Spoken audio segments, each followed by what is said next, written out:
د شال ټلویزیون قدرمن لیدونکو سلامونه. پام وکړئ د دې مهال لنډو خبرونو ته.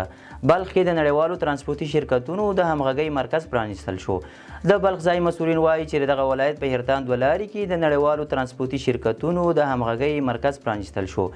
د بلخ ځمکني ترانسپورت د بین الولایتي ترمینل مسؤل نجمالدین فاروقي وایي چې په دغه مرکز کې شاوخوا 14 نړیوال ترانسپورتي شرکتونه برخه لري. موټر چلوونکي او ترانسپورتي شرکتونه کولی شي د CMR فورم په ترلاسه کولو له ستونزو پرته نورو هیوادونو ته سوداګریز توکي ولېږدوي. CMR یو نړیوال فورم دی چې په درلودلو سره لوی موټر کولی شي له ستونزو پرته صادراتي توکي بهرنیو هیوادونو ته ولېږدوي. د بریتانیا دفاع وزارت د افغان وګړو اړوند د 2000 قضیو بیا کتنه پیل کړې ده. بریتانیا حکومت اعلان کړی چې د هغو افغان وګړو د نږدې 2000 بیا میشتېدنې غوښتنلیکونه د بیا کتنې پروسه پیل شوې ده چې د هیواد له ځانګړو پوځي واحدونو سره یې کار کړی دی.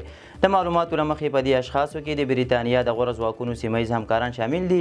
په ګډون د CF 333 او ATF 440 واحدونو چې د افغان جګړې پر مهال د بریتانوي پوځ سره نږدې کار کاوه. تر دې وړاندې څارونکو ادارو خبرداری ورکړې چې ځینې غوښتنلیکونه په غیر عادلانه ډول رد شوي او د بریتانوي ځواکونو د ریښتیني شریکانو په پیژندلو کې پاتې راغلي دي. په عین حال کې د پنجشنبې په ورځ د بریتانیا حکومت لخوا خپاره شوي نوي معلومات ښیي چې 3880 افغان کډوال چې د بیا میشتېدنې پروګرام لاندې انګلستان ته لیږدول شوي دي لا هم د هوټلونو، پوځي اډو او د ځانګړو استوګنځایونو په ګډون په لنډمهاله استوګنځایو کې ژوند کوي چې نږدې نیمایي ماشومان دي. خوست کې د زمبر بند جوړولو تخنیکي چارې پیل شوې. د اوبو انرژۍ وزارت مسؤلین وایي د خوست ولایت په یعقوبیو صبریو ولسوالیو کې د زمبر بند د جوړولو په موخه د ځمکې پیژندنې او تخنیکي چارو پروژې پیل شوې. د اوبو انرژۍ سرپرست وزیر ملا عبداللطیف منصور ویلي چې د دغه بند مالي لګښت د قطر هیواد یو بډایه کس پر غاړه لري چې چارې به یې په 3 میاشتو کې بشپړې شي او په جوړېدو سره به یې د اوبو په مهار کې ډېره مرسته وکړي. زمبر بند د 22 مترو پر لوړوالي سره جوړیږي چې د 1 میلیون متر مکعب اوبو د زیرمه کولو وړتیا به ولري او پر جوړېدو به یې 591 میلیون افغانۍ لګښت راشي. د افغانستان د اوبو انرژۍ وزارت د مسؤلینو د معلوماتو له مخې دا مهال د هیواد په بېلابېلو برخو کې د اوبو د مهار او د زراعتي ځمکو د خړوبولو په موخه د لویو او وړو بندونو د جوړېدو کارونه روان دي. روغتیا نړیوال سازمان افغانستان ته 140 ټنه روغتیایي توکي لیږلي دي. روغتیا نړیوال سازمان د بیړنیو اړتیاو پوره کېدو په موخه افغانستان ته 140 ټنه روغتیایي توکي استولي دي. د معلوماتو له مخې دغه توکي د مې په 20 او 21 نیټه په 2 چارټر الوتکو کې له شارجې نړیوال هوایي ډګر څخه افغانستان ته رسېدلي دي. د یاد سازمان د مسؤلینو په وینا په دې روغتیایي توکو کې د نس ناستې، شري، سینه بغل او نورو ناروغیو کیټونه شامل دي. د روغتیا نړیوال سازمان په وینا دغه طبي توکي به په بیړني وضعیت کې له روغتیایي کارکوونکو سره مرسته وکړي چې د ټول افغانستان په کچه ناروغانو ته روغتیایي خدمتونه وړاندې کړي. سپین بولدک کې د اورلګېدنې له امله زیانمنو ته 200 میلیون خساره ورکړل شوه. د کندهار سپین بولدک ولسوالۍ د موټرو پرزو یو منډۍ کې د تیر کال اورلګېدنې له امله زیانمنو سوداګرو ته 200 میلیونه خساره ورکړل شوه. د پیښو پر وړاندې د چمتووالي ملي ادارې سرپرست نورالدین ترابي وایي چې زیانمنو 249 سوداګرو ته د 550 میلیون افغانیو اوښتي زیان 10 سلنه چې 200 میلیون افغانۍ کېږي له دولتي بودیجې څخه د خسارې په توګه ورکړل شوې.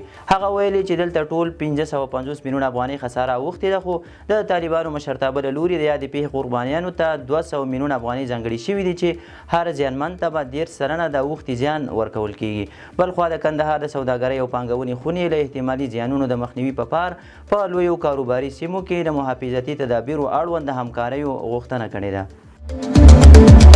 عباس عراقچي په یو لیک کې له ملګرو ملتونو غوښتي چې د اسرائیل احتمالي برید مخه ونیسي.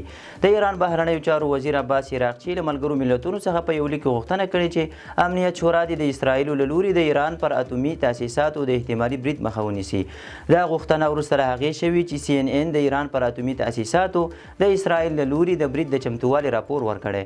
عراقچي ویلي که اسرائیل برید وکړي قاطع ځواب به ورکړل شي او خبرداری ورکړی چې امریکا به هم پکې ښکیله وبلل شي. د عمان د بهرنیو چارو وزیر بدر البوسیدي ویلي چې د ایران او امریکا ترمنځ د خبرو اترو 5م پړاو به د روانې میاشتې په 30 نیټه یعنې نن د ایټالیا په پلازمینه روم کې ترسره شي. خو تر دې وړاندې د ایران مذهبي مشر علي خامنه‌ای ویلي و چې فکر کوي له امریکا سره خبرې کومه ګټه نه لري. د اوربند نه کولو په صورت کې د G7 ډلې هیوادونو پر روسیې د فشار زیاتولو هوکړه کړې. د اوو لویو صنعتي هیوادونو یا G7 د مالیې وزیرانو پرون په کاناډا کې موافقه وکړه چې که روسیه په اوکراین کې له اوربند سره موافقه ونه کړي نو پر دې هیواد به فشار زیات کړي. دوی زیاته کړي چې که روسیه په اوکراین کې جګړې ته دوام ورکړي نو دوی به نور بندیزونه پرې ولګوي.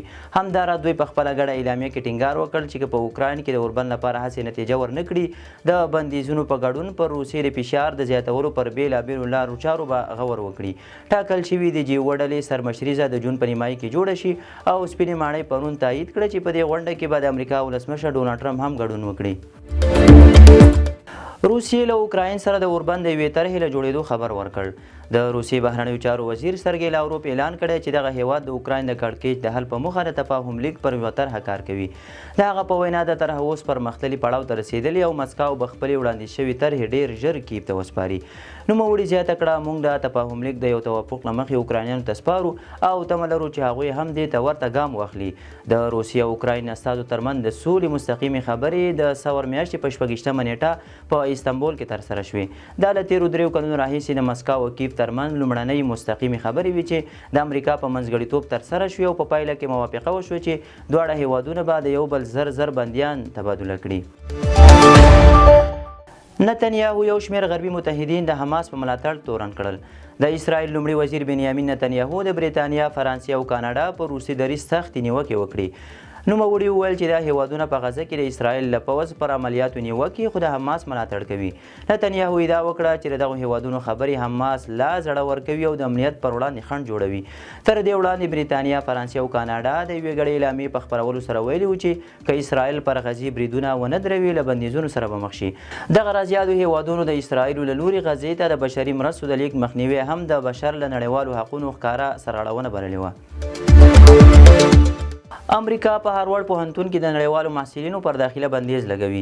د ډونالډ ټرمپ حکومت د هاروارډ پوهنتون د نړیوالو محصلینو د نوملیکنې د بندولو لپاره ګام اخیستی. د امریکا د کورنۍ امنیت وزیر کریسټین نوم پر ایکس پاڼه لیکلي چې حکومت د هاروارډ پوهنتون د محصلانو استادانو د تبادلې پروګرام سند د قانوني سرغړونې له امله لغوه کړی دی. هغې همداراز لیکلي چې دا د ټولو پوهنتونونو او تعلیمي بنسټونو ته په ټول هیواد کې یو خبرداری وي. خو هاروارډ پوهنتون دا ګام غیر قانوني بللی او په یوه خبرپاڼه کې ویلي موږ په بشپړ ډول ژمن یو چې د هاروارډ پوهنتون پروګرام ته دوام ورکړو چې د نړیوالو محصلینو او څېړونکو کوربتوب وکړو. هغه کسان چې له 140 زیاتو هیوادونو راغلي او زموږ پوهنتون او دا هیواد په بېساري ډول بډایه کوي. تر دې وړاندې د امریکا حکومت د یاد پوهنتون څخه غوښتي وو چې د یهودیت ضد پدیدې پر وړاندې جدي ګامونه واخلي. د شمیرو له مخې د تیر تعلیمي کال په اوږدو کې له 6200 ډېر نړیوالو محصلانو په هاروارډ پوهنتون کې نوملیکنه کړې وه چې دغه پوهنتون د ټولو محصلینو شاوخوا 80% جوړوي. د شال ټلویزیون قدرمن اوریدونکو دا د دې مهال لنډ او مهم خبرونه. تر بیا ښه وخت.